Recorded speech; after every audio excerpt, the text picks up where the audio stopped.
तो आज फिर मैं आप लोगों के लिए एक बहुत ही कमाल का स्ट्रक्चर लाया हूँ।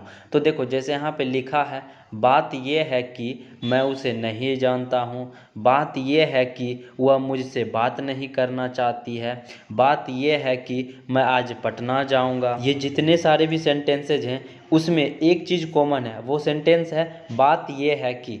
तो आप लोग जब भी किसी से बात करते हो तो इस वाक्य का जरूर प्रयोग करते हो, बात ये है कि। लेकिन आप में से शायद ही कुछ स्टूडेंट को पता होगा बात ये है कि इसका इंग्लिश या इसका स्ट्रक्चर क्या होगा। तो वीडियो के स्किप बिल्कुल भी मत कीजिएगा, मैं आपको बताऊंगा बात ये है कि इसका इंग्लिश और इसका स्ट्रक्चर क्या होता है। तो चलिए वीडियो शुरू करते हैं बिना किसी देर किए।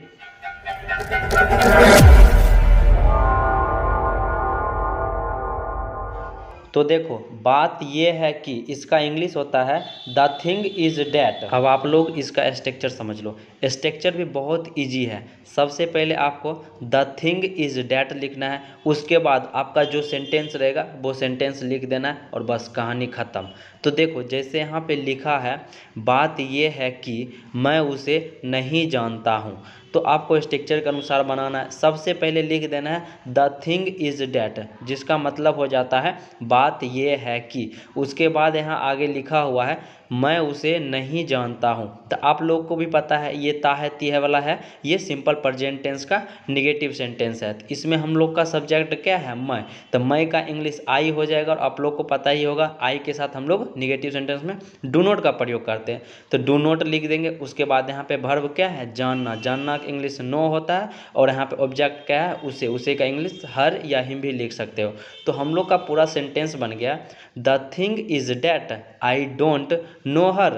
बात यह है कि मैं उसे नहीं जानता हूँ। अब नेक्स्ट वाला देखो, यहाँ पर लिखा है बात यह है कि वह यहाँ आएगा।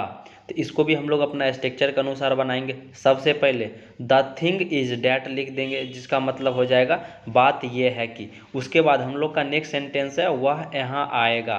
तो आप लोग को भी पता है जिस सेंटेंस के अंत में गा गे गी रहता है वो सिंपल फ्यूचर टेंस है। तो ये भी सिंपल फ्यूचर टेंस है। तो वह की इंग्लिश हो जाएगा ही, और ही के साथ हम लोग विल का प्रयोग करते हैं तो विल लिख देंगे। और यहाँ पे वर्ब है आना। आना की इंग्लिश कम, और लास्ट में क्या लिखा है यहाँ। यहाँ की इंग्लिश हियर हो जाता है। वैसे भी आप लोग को पता ही होगा एडवर्ब ऑफ प्लेस हम लोग सेंटेंस के एंड में ही लिखते हैं, तो यहाँ पे हियर लिख दिया। तो हम लोग का पूरा सेंटेंस बन गया the thing is that he will come here. बात यह है कि वह यहाँ आएगा।